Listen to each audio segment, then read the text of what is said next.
दोस्तों, अगर आप भी सूर्य कुमार यादव और शुभमन गिल को सबसे खतरनाक बल्लेबाज मानते हैं तो हमारे इस वीडियो को लाइक जरूर कीजिएगा। दोस्तों, धर्मशाला के मैदान पर आया भारत और न्यूजीलैंड के खिलाड़ियों का जबरदस्त तूफान। गेंद और बल्ले से दिखा रोंगटे खड़े कर देने वाला महामुकाबला। सिराज और शमी ने अपनी कातिलाना गेंदबाजी से भारत को करारी मैच में शानदार वापसी खिलाई और फिर जडेजा की खतरनाक गेंदबाजी के आगे की भी बल्लेबाज टेक दिए घुटने। तो आखिर कैसे सचिन रवींद्र और डेरल मिचेल ने अपनी टीम की पारी को संभाला और ताबड़तोड़ बल्लेबाजी करके पूरा मैच का रुख ही पलट दिया और भारत के सामने दे दिया पहाड़ जैसा स्कोर। यह सब कुछ आपको इस रोमांचक मुकाबले की पूरी हाईलाइट के साथ दिखाएंगे। लेकिन उससे पहले आपको क्या लगता है इस मैच में कौन सा भारतीय बल्लेबाज रोहित कोहली और शुभमन गिल में शतक लगाएगा? नीचे कमेंट करके जरूर बताइए। दोस्तों, भारत और न्यूजीलैंड के बीच जबरदस्त रोंगटे खड़े कर देने वाला मुकाबला धर्मशाला के मैदान पर खेला गया। यहाँ टीम के दोनों कप्तान आमने सामने हुए। रोहित शर्मा ने टॉस जीता और पहले गेंदबाजी करने का फैसला किया। वहीं न्यूजीलैंड को बल्लेबाजी करने के लिए आमंत्रित किया। टीम के लिए ओपनिंग की शुरुआत करने मैदान पर ड्वेन कॉनवे के साथ बिली यंग मैदान पर उतरे। उनके सामने गेंद लेकर दुनिया के सबसे खतरनाक गेंदबाज जसप्रीत बुमराह पहले ओवर फेंकने आए और उन्होंने अपनी खतरनाक गेंदबाजी से मेडन ओवर फेंक दिया। न्यूजीलैंड के बल्लेबाज पहले ओवर में एक भी रन नहीं बना पाए। टीम के लिए दूसरा ओवर लेकर मोहम्मद सिराज आए, लेकिन सिराज की दूसरी गेंद पर बिलियंग ने शानदार कवर ड्राइव लगाकर चौका बटोर लिया और अपनी टीम को चौके के साथ खाता खोला। विलियंग अपनी टीम के लिए तेजी से रन बना रहे थे, लेकिन भारतीय गेंदबाज भी पूरी तरह से सिकंजा कस के रखा हुआ था और टीम के लिए चौथा ओवर फेंकने आए मोहम्मद सिराज ने अपने ओवर की तीसरी गेंद पर ड्वेन कॉनवे को पवेलियन का रास्ता दिखाकर टीम इंडिया को पहला विकेट दिलवा दिया और कॉनवे बिना खाता खोले पवेलियन लौट गए। न्यूजीलैंड टीम को 9 रनों पर पहला झटका लग गया। भारतीय खेमा पूरी तरह से श्रेयस अय्यर का लाजवाब कैच देखकर हैरान था। अय्यर ने बेहतरीन अंदाज में चीतों की तरह उड़कर बेहतरीन कैच कॉनवे का लपका और पवेलियन का रास्ता दिखाया। विलियम का साथ देने मैदान पर सचिन रवींद्र आ चुके थे। इन दोनों के कंधों पर टीम की अहम जिम्मेदारी थी। भारतीय गेंदबाजों ने खतरनाक गेंदबाजी का नजारा दिखाते हुए 5 ओवर में केवल 11 रन दिए और 1 विकेट अपने नाम किया। जसप्रीत बुमराह और मोहम्मद सिराज बेहद आक्रामक अंदाज में लग रहे थे। न्यूजीलैंड के बल्लेबाजों को रन बनाना बेहद मुश्किल हो रहा था। मोहम्मद सिराज की कातिलाना गेंदबाजी देखकर लग रहा था कि आज उनके सर पर खून सवार है, क्योंकि उनकी हर गेंद पर बल्लेबाज चकमा दे रहे थे और बाल बाल बच रहे थे। बल्लेबाज कप्तान रोहित शर्मा ने विकेट की तलाश में टीम में शार्दुल ठाकुर की जगह खेल रहे मोहम्मद शमी को गेंद थमाई और उन्होंने पहले ओवर की पहली ही कातिलाना गेंद पर बिली यंग को क्लीन बोल्ड करके पवेलियन का रास्ता दिखा दिया और भारतीय टीम को दूसरा विकेट मिल गया। न्यूजीलैंड टीम को 9वें ओवर की पहली गेंद पर 19 रनों पर दूसरा झटका लग गया। टीम इंडिया को सबसे बड़ा विकेट मिल गया। सचिन रवींद्र का साथ देने मैदान पर डेरल मिचेल आ गए।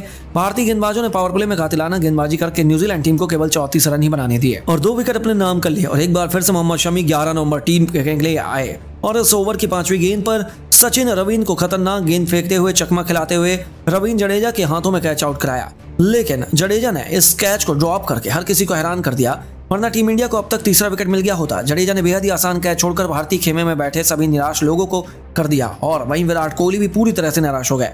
कप्तान रोहित शर्मा 11 ओवर के बाद गेंद रवींद्र जडेजा के हाथों में थमाई विकेट की तलाश में थे। कप्तान न्यूजीलैंड के बल्लेबाज भी धीरे धीरे अपनी टीम के स्कोर को आगे बढ़ा रहे थे, लेकिन सचिन रवींद्र अपनी टीम की जिम्मेदारी को लेकर अपने कंधों पर चल रहे थे। वहीं उनके साथ ड्वेल मिचेल भी दे रहे थे और देखते देखते दोनों बल्लेबाजों ने अपनी टीम के स्कोर को 50 रनों के पार पहुंचा दिया।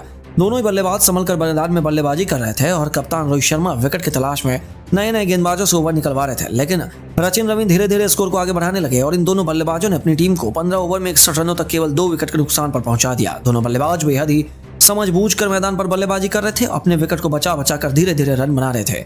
कप्तान रोहित शर्मा विकेट की तलाश में लगातार शमी, जडेजा, कुलदीप से लेकर ओवर बैटिंग करा रही थी, लेकिन दोनों बल्लेबाज संभल कर बैटिंग कर रहे थे। सचिन रवींद्र की रफ्तार का धीरे धीरे बढ़ने लगे। भारतीय टीम की विकेट की तलाश थी। दोनों बल्लेबाज मैदान पर सेट हो जाते थे, घातक साबित होने लगता, इसलिए कप्तान रोहित शर्मा हर गेंदबाजों के ऊपर से कर रहे थे। लेकिन वही टीम के लिए 19वां ओवर फेंकने आए कोई डीपी यादव का ओवर काफी महंगा पड़ गया। दोनों बल्लेबाजों ने एक छक्के जड़ दिए और टीम के रन की रफ्तार को आगे बढ़ाने लगे और दोनों बल्लेबाजों ने मिलकर अपनी टीम के स्कोर को 21 ओवर में 100 रनों के पार पहुंचा दिया। जी हाँ, वहीं सचिन रवींद्र अपने खतरनाक अर्धशतक की तरफ धीरे धीरे बढ़ने लगे। वहीं उनका साथ देने के लिए मैदान पर डेरल मिचेल भी मौजूद रहे और इस दौरान बल्लेबाजों ने शानदार तरीके से अपनी टीम की पारी को संभालकर भारतीय कप्तान रोहित शर्मा लगातार विकेट की तलाश में थे, लेकिन विकेट निकालने में गेंदबाज असफल हो रहे थे। देखते ही देखते सचिन रवींद्र ने अपना शानदार अर्धशतक ठोक दिया और अपनी टीम के स्कोर को धीरे धीरे आगे बढ़ाने लगे। इतना ही नहीं, दोनों बल्लेबाजों ने मिलकर के 100 रनों की सर्की की साझेदारी भी पूरी कर ली और वहीं मिचेल भी शानदार बल्लेबाजी का नजारा दिखाते हुए अर्धशतक ठोक दिया और दोनों बल्लेबाज बेहद लाजवाब बैटिंग का नजारा दिखा रहे थे। दोनों बल्लेबाजों ने मिलकर टीम को 29 ओवर में 141 रनों तक पहुंचा दिया। केवल 2 विकेट के नुकसान पर सचिन रवींद्र 73 गेंद पर 61 रन बनाकर बल्लेबाजी कर रहे थे और मिचेल भी 65 गेंद पर 58 रन बनाकर मैदान में टिके हुए थे। इन दोनों की बल्लेबाजी देखकर यही लग रहा था कि भारतीय टीम के सामने 280 से 300 रनों का लक्ष्य मिल सकता है, क्योंकि अभी बैटिंग लाइनअप न्यूजीलैंड की बची हुई है और ये दोनों बल्लेबाज भी बेहतरीन बैटिंग कर रहे हैं। तो दोस्तों, आपको क्या लगता है इस मुकाबले में रोहित शर्मा, विराट कोहली, सूर्य कुमार यादव में कौन शतक लगाएगा? नीचे कमेंट करके जरूर बताइए। दोस्तों न्यूजीलैंड की टीम के परखच्चे उड़ा के रख दिए सिराज और शमी ने। कैसे सालों का इतिहास बदलने के लिए जब भारतीय क्रिकेट टीम मैदान में उतरी तो सिराज और शमी के आगे आज गिड़गिड़ाते नजर आए न्यूजीलैंड की टीम के खिलाड़ी। इन दोनों की रफ्तार भरी शुरुआत से कैसे हमें बैक टू बैक विकेट्स मिले और जीत का ब्लूप्रिंट तैयार हुआ, इनकी गेंदबाजी का पूरा वीडियो आपको दिखाने जा रहे हैं। साथ ही किस तरीके से इन्होंने मैच को पलटा वो भी। लेकिन उससे पहले आप सभी को क्या लगता है, सिराज शमी और शाहिन शाह अफरीदी व हैरिस रऊफ इन दोनों में से बेहतर जोड़ी कौन सी है, नीचे कमेंट कीजिएगा। दोस्तों वर्ल्ड कप 2023 का आज वो मुकाबला खेला जा रहा है जिसे भारत और न्यूजीलैंड का बच्चा बच्चा देख रहा होगा। इतिहास गवाह है कि न्यूजीलैंड से हम न जाने कितने सालों से, कितने दशकों से वर्ल्ड कप में जीत ही नहीं पा रही और 2019 के वर्ल्ड कप के सेमीफाइनल के जख्म तो आज भी हरे हैं। लेकिन इन सभी जख्मों को भरने के लिए, इतिहास को पलटने के लिए भारतीय क्रिकेट टीम मैदान में उतर गई और आज किस्मत ने तो रोहित का टॉस में भी साथ दिया। वो टॉस जीते और धर्मशाला के इस मैदान में पहले गेंदबाजी चुनी, क्योंकि रोहित जानते हैं कि यहाँ पर विनिंग परसेंटेज चेज करने वाली टीमों का कितना अच्छा है। खैर दोस्तों, मुकाबला शुरू होता है और नई गेंद पर रोहित शर्मा का भरोसा सिराज पर फिर से दिखाई पड़ता है। जी हाँ दोस्तों, सिराज और बुमराह पर रोहित का भरोसा अटूट है और शुरुआती नए गेंद के 7 ओवर्स वो इन्हीं को सौंपते हैं। और मानना पड़ेगा कि सिराज ने दोस्तों आते ही डिलीवर भी किया और बताया कि आखिरकार रोहित का भरोसा उन पर क्यों है। दरअसल दोस्तों 3 ओवर हो गए थे, 9 रन ही बन पाए थे और एक खिलाड़ी ही रन बना रहा था, विल यंग।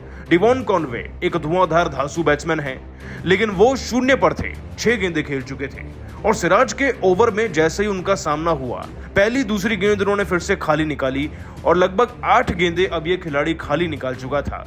इनके ऊपर का प्रेशर सिराज ने भांप लिया और इसे एक अपॉर्चुनिटी में तब्दील किया सिराज और रोहित ने मिलकर। दोस्तों पहली 2 गेंदें सिराज आउटसाइड ऑफ स्टंप को टारगेट कर रहे थे, लेकिन रोहित और उनके बीच में न जाने क्या बातचीत हुई कि उन्होंने एक फुल लेंथ की गेंद डालने का रिस्क ले लिया ताकि उस पर बड़ा शॉट मारे डिवॉन कॉनवे। ऐसा ही हुआ, लेकिन डीप स्क्वायर लेग पर खड़े श्रेयस अय्यर इतने मुस्तैद थे, खतरनाक डाइव लगाकर दोस्तों उन्होंने इस गेंद को बाउंड्री के बाहर जाने से पहले ही रोक लिया और यहां तक कि एक अविश्वसनीय कैच भी पकड़ लिया। दोस्तों कैच पकड़ने के बाद विराट कोहली का जरा ये रिएक्शन तो देखिए, उन्हें यकीन नहीं हो रहा था ये कैच हो कैसे गया, क्योंकि कैच ही इतना नामुमकिन था। खैर ये कैच हुआ और अय्यर का सेलिब्रेशन शुरू हुआ और इसके बाद वो ड्रेसिंग रूम की तरफ अपने फील्डिंग कोच से बोलने लगे कि भाई मेडल रेडी रखना इस बार के लिए। आपको याद हो तो पिछली बार जड्डू ने कैच पकड़ा था और उन्हें मेडल मिला था फील्डिंग कोच से। खैर दोस्तों, सिराज की गेंदबाजी और अय्यर के इस अद्भुत कैच से हमें पहला विकेट मिला और पहली सीढ़ी पर हमने कदम रख दिया है इतिहास को पलटने की, न्यूजीलैंड के खिलाफ जीतने की विश्व कप में। और दोस्तों सिराज की रफ्तार व अय्यर के कैच से अभी हमें एक अद्भुत विकेट मिला ही था कि अपने पहले ओवर की पहली गेंद डालने से वर्ल्ड कप में जैसे ही शमी को बुलाया गया ना, तो उन्होंने तो और तगड़ा विकेट दिला दिया। न्यूजीलैंड के ओपनर दोस्तों विल यंग जो 26 गेंदों में 17 रन बना चुके थे, वो शमी की पहली गेंद खेलते इससे पहले की उनकी गेंद ने इतना एक्स्ट्रा बाउंस लिया कि दोस्तों गेंद उनके बल्ले पर लगकर सीधा विकेट में जा घुसी और ये खिलाड़ी भी क्लीन बोल्ड हो गया। मतलब आप अंदाजा लगाइए कि वर्ल्ड कप के पहले ओवर की पहली गेंद और खिलाड़ी को क्लीन बोल्ड करना, वो भी उसे जो रन बना रहा हो, ये वाकई में शमी ही कर सकते हैं। और दोस्तों सिराज के बाद जैसे शमी ने विकेट लिया ना, तो खुशी विराट और रोहित के चेहरे पर दोगुना हो चुकी थी और अब हर कोई अय्यर नहीं बल्कि शमी के लिए मेडल मांग रहा था। और दोस्तों आगे चलकर भी शमी की गेंदबाजी इतनी ज्यादा खतरनाक हो गई, इतना बड़ा रौद्र रूप उन्होंने ले लिया कि न्यूजीलैंड को कई दिक्कतें आई।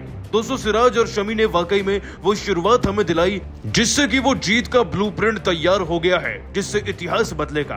हालांकि इन 2 विकेट्स के बाद दोस्तों आगे चलकर विकेट मिलने के लिए भारतीय टीम को इंतजार बहुत लंबा करना पड़ा, लेकिन इंतजार सफल कराया मोहम्मद शमी ने। आपको बताया दोस्तों कि सचिन रविंद्र मैदान में 75 रन लगाकर पूरी तरीके से सेट थे। टेरिल मिशेल भी उनका साथ दे रहे थे कि तभी पारी के 35वें ओवर की तीसरी गेंद पर आखिरकार शमी ने इस बल्लेबाज को ट्रैप कर ही लिया।